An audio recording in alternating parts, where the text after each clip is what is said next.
na 2015 combat ya Mike Mukebai ezali ko soutenir l'actuel notre président Antoine Félix Tshisekedi. Mais lelo Mike Mukebai a commis ennemi. Il y a bateau baza na pouvoir. Mais il faut quand même entre même bas dirigeants, il faut baza quand même clair, baza la sincère. Mike Mukebai n'est pas ennemi à Congo. C'est parce que bitumbo Mike Mukebai azali ko bumba. Ko bunda. Oui. Entre parenthèses, tolo balelo ke yango esali ke notre président actuel Antoine Félix Tshisekedi a commis président. Puisque Mike Mukebai azali ko bunda, lelo changement zala. Maintenant Mike Mukebai yo asali lelo que abunda pona bato bazaki na opposition le loba comme na pouvoir et puis alobi na bino te pouvoir boké na ngoza yango te quelque part il a raison il faut l'écouter ya kozwa joueur locaux là peut-être ba joueur bazwa ki Chan ba comme ça bango na ba niveau ba héros locaux à Lumumba mais Mike Mukebai na ba ko na niveau ba Lumumba c'est un grand nationaliste aza na passion ya Congo alingi mboka na ye et puis azo sala ba recherche pour na sauver mboka. Mais pas tous les gens ne comprendre. Le problème est que les gens au Congo ont un problème comme dans deux camps. Comme un problème de fanatisme. Il y a un fanatisme. C'est-à-dire, le col a monté à combien de tribune en Gaï. Le col a monté à combien de Ndekonanga. Le col a se retrouver dans la COP. Mais par contre, les gens n'ont pas de ils ont un gombe mon bakota na bandundu. Batu ya na bangombe na tilo batu baibate bazalaka wapi.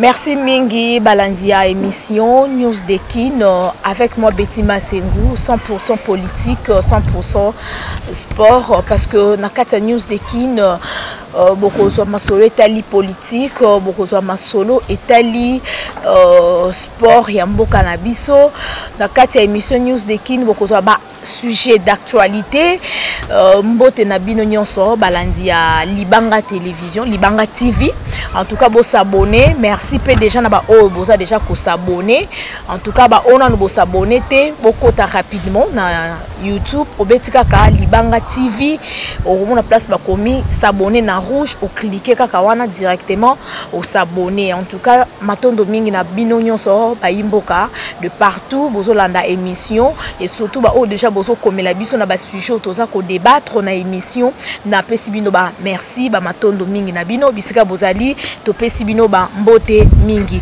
voilà nayambeli bino mwana mboka yazali confrère nanga na émission oyo bo mesana na ye parce que eza émission auto no sala ba analyse par rapport à ba sujet d'actualité pourquoi pas pe ba débat soki ndeko mosusu pas ali na plateau pour na kolobela makambo etali kaka mboka na biso parce que congolais nyonso asa na droit ya kolobela makambo etali mboka na et surtout soki eza kotambola malamu te alors bo mesana ka na bilongo bo mesana na bango na ba émission te ata ba ono no bo mesai na bango te bozwaka habitude ya kolanda ka bango bo mesana pe na bango parce que baza pe na maloba ya koloba voilà mbote mingi déjà na l'ingénieur Dave Mubama le papa de Joyce Davlin matondo mingi na yo merci pour na ba image nazana ndeko Claude yazali confrère nanga journaliste politique oyo pe asala ka ba analyse kitoko na makambo etali politique mboka na biso tozana ye awa poto beta masolo na sujet d'actualité ya mokolo lelo mbote ndeko Claude Bukaba. Merci mbote mingi ndeko nanga. Oui. Semeki nanga. Confrère concert nanga. Betty Massengou. Oui. Moi liloba na balandi na biso bazola na biso partout dans le monde la Libanga TV. Vraiment eloko na go senga la bandeko ebele basa l'effort à komesa nanga yi na yebi ke ba propos nanga peut-être ba nyonso ba osepela nango te et ça vient na bato ba osepela nango o ba osepela nango te basa l'effort quand même ya comprendre moi je suis juste un être Voilà. Naza na parti prêté, naza na opposition té, naza na majorité té. Mais moi ma passion c'est le Congo. C'est-à-dire problème nanga eza Congo. Na linga Congo mingi pona congolais. Na voyager na bamboka ebele ya monde. Na tikala kozwa nationalité té. Nationalité nanga eza congolais. Mais puisque na mboka na biso toza pe na ba diriger ebele, baza na ba double nationalité. Jusque même auprès des sommets de l'État. Même ba conseiller belé à chef de l'État, baza na bango la double nationalité. Mais nga nazaka congolais. Natikala kozwa nationalité té. Voilà, maintenant mingi mwana mboka ndeko Claude Bukaba sujet na biso ezali sujet d'actualité tozolo ba na émission ya lelo eza ndenge balongoli humilité ya Mike Mukebai o azali honorable député provincial o ba vota qui est na district ya Moamba bandeko na Lukunga voilà na Lukunga na district ya Lukunga ba imboka o bazolanda biso na émission moi liloba nanu potokota vraiment na mozindo ya sujet na biso ya mokolo ya lelo.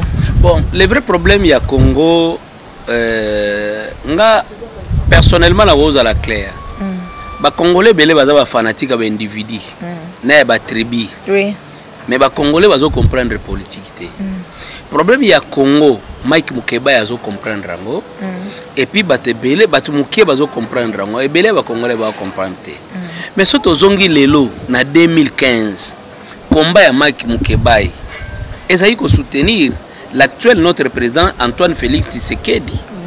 Mais lelo Mike Mukebai a commis ennemi. Il y a bateau baza na pouvoir. Mais il faut quand même entre même bas dirigeants, il faut baza quand même clair, baza la sincère. Mike Mukebai n'est pas ennemi à Congo. C'est parce que bitumbo Mike Mukebai azali ko bumba. Ko bunda oui. Entre parenthèses, tout le balelo qui a sali que notre président actuel Antoine Félix Tshisekedi a commis président. Puisque Mike Mukebai a zali ko bunda, lelo change mezala. Maintenant Mike Mukebai yo a sali lelo que abunda pona bato bazaki na opposition lelo ba comme na pouvoir. Et puis alobi na bino te pouvoir boké na ngoza yango te. Quelque part il a raison. Il faut l'écouter. Il faut yokaye. Mike Mukebai est ennemi à Congo te.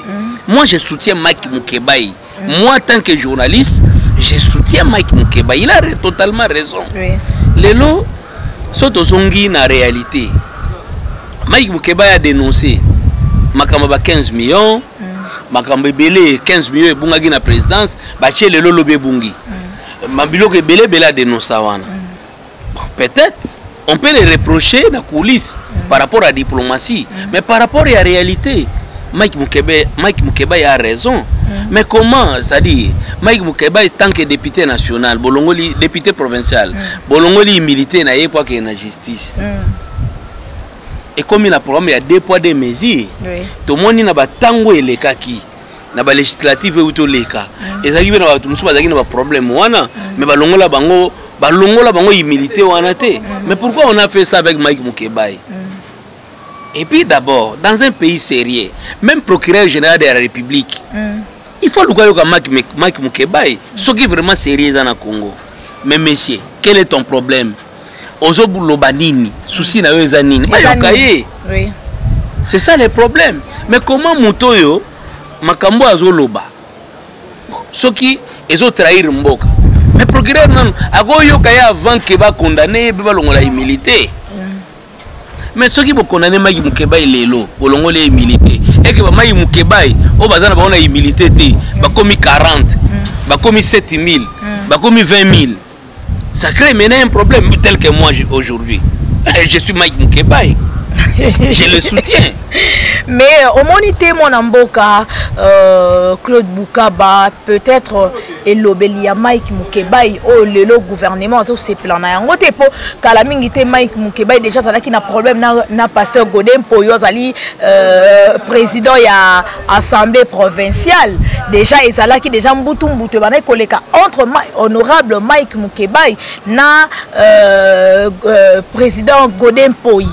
Et si li wana te kaka Mike Mukebai wana susu lelo balongoli humilité nae kaka Mike Mukebai wana tozoyoka ba kofinga na ba mbwakela entre ye na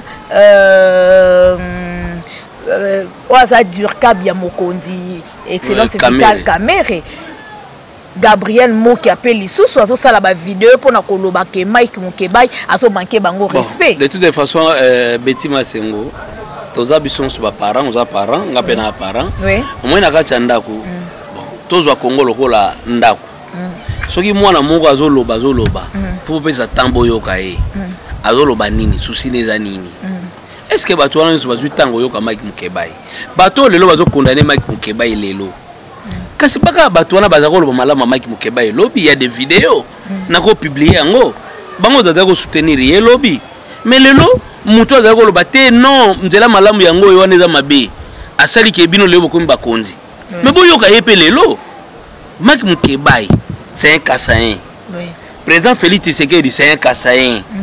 Moi je demande, bon, je ne demande pas, mais je peux quand même. Bon, est-ce que les hommes c'est quoi? Non, le problème c'est quoi? Le problème c'est quoi, maman? Maman. Oui. Lelo makambo Mike Mukebai aloba le oyo bimi lelo.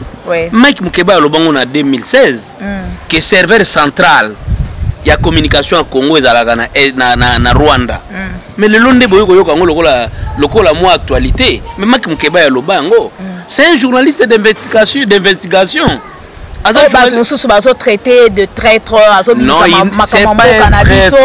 moi je peux vous dire aujourd'hui Mike Mukebai c'est un nationaliste, c'est comme Lumumba. Au lieu de jouer local peut-être ba joueur bazwa ki Chan ba comme ça bango na ba niveau ba héros local Lumumba. Mais Mike Mukebai na ba ko tient na niveau ba Lumumba. C'est un grand nationaliste. Aza na passion ya Congo. Alingi mboka na ye et puis azo sala ba recherche pour na sauver mboka.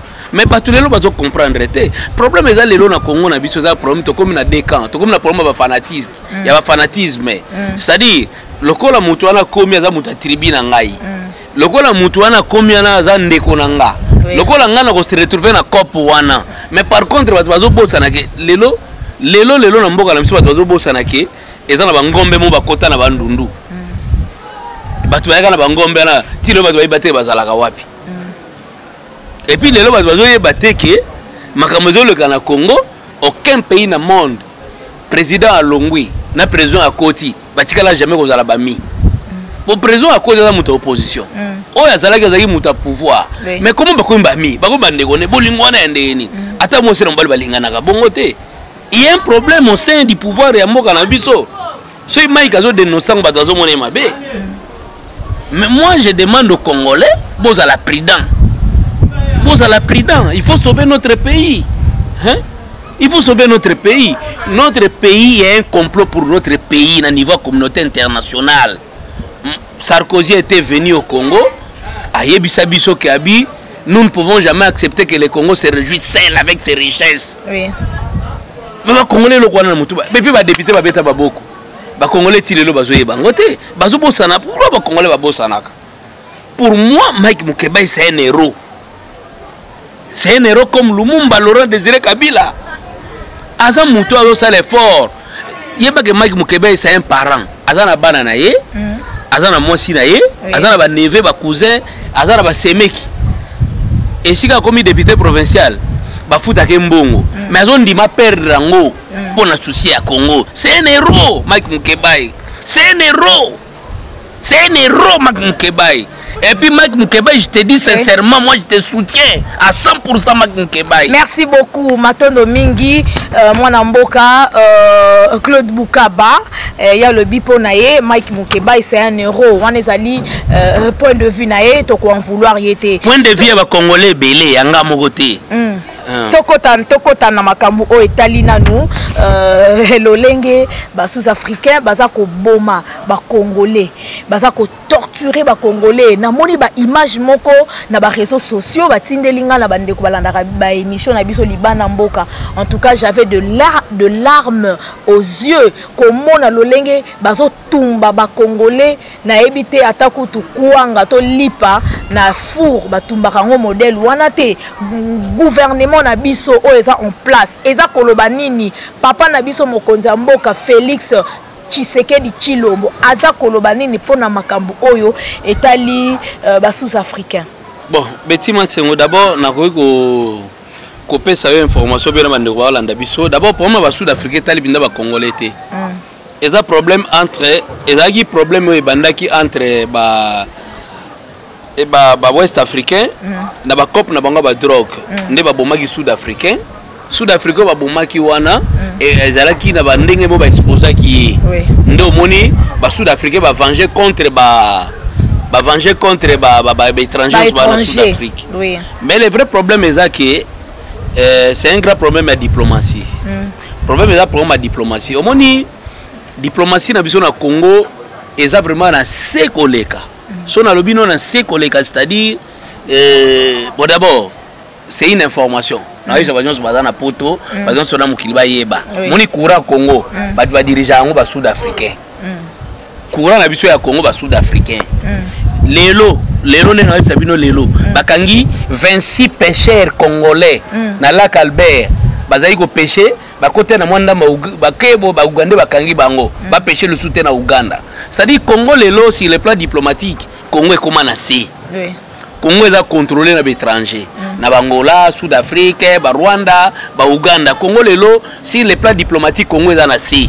Vraiment il faut ba congolais baza le courant mambonga na loloba yango to monaki ba congolais basala ki mobulu bake ko panza ba magasin ya ba sud-africain o eza na Betima Sengu na Nigeria président Nigeria tinde avion ba Nigériens baza na Afrique du Sud bazongi Nigeria et puis président Nigeria loba ya Zambia lobi ya nini mais na mboka na biso to sentir que diplomatie za na se to dépendre na Nigeria na ba sud-africain et puis na Congo to bilango yoka bukanga lonzo eza ba sud-africain bango ba sala kango awati do ba sud-africain bazuma belela bango na Congo basali bilanga preuve aneke ata congolais moko talia mboma ya bilanga wana ya bukanga lonzo donc problème to za lango na Congo moi je demande à tous les Congolais il faut to sala makasi na mselo to sala les ake mboka na biso Congo to récupérer kibo moto na biso matono mingi mwana mboka tokomi na suka émission pona balandi nyonso balandi biso na mokolo lelo olobi nini. Bon merci tant ezamo mukuse na kosepela makambo nga nazoloba bandeko baotala biso bakomona ndre mamano beza ya lukuta to eza ya solo lukelanga ndeko mususu aza na vie contraire nanga to vanda na plateau to sala débat na ye soka ko ba kaote. Merci beaucoup Mwana Mboka Claude Bukaba wale zali. Et puis là on a eu je m'excuse mon réalisateur Dave notre réalisateur na esibino lelo mpona mbala liboso na Congo bokomona bana ya blé blanc ba marche na Congo pona gratuité enseignement et salama na pesi bino 3 mois ebele bana blé blanc ba marche na Congo. Merci beaucoup. Tokomi na suka émission numéro na biso affiché oza na vie à couper ça au premier biso na WhatsApp to bengi na numéro à Mwana Mboka Claude Bukaba à couper ça pe au pesi makanisi na yo na sujet na biso to lingi pour koleka na plateau okoki ko benga biso okoki ko ya po eza émission ya analyse eza émission ya débat matondo mingi na biso bolandi biso la joie ma de Pichuna na kati ya France na bosalité John Lubila l'exceptionnel na États-Unis bambote mingi na mama Jeannette Bakissa. Mais pourquoi pas Chéri à Wendy? Chéri à Wendy. Topesi pe bambote belé, ye paza Mwana Mboka ala na Dimasoyo. Michel Ochubi. Botika la malamu tomonani pour un prochain numéro de cette émission. À la prochaine. Bye.